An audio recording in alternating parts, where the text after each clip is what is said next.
除咗 email 啦，咁可能一啲嘅截圖啦都可以嘅，又或者咧公司內部啦好多都會有一啲嘅checkbox 啦，咁呢一啲咧全部都係一啲好有力嘅證據。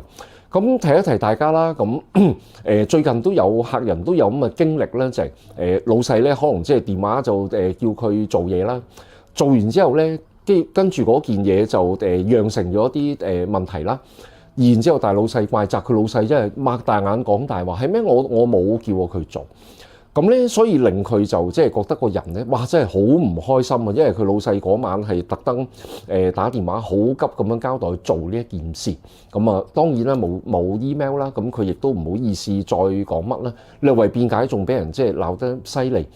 回心一諗，一早已經有證據，其實呢啲事情絕對唔會發生。大老細問到你嘅時候，老細話冇問題嘅，你真係連講一句嘢你都慳翻啊！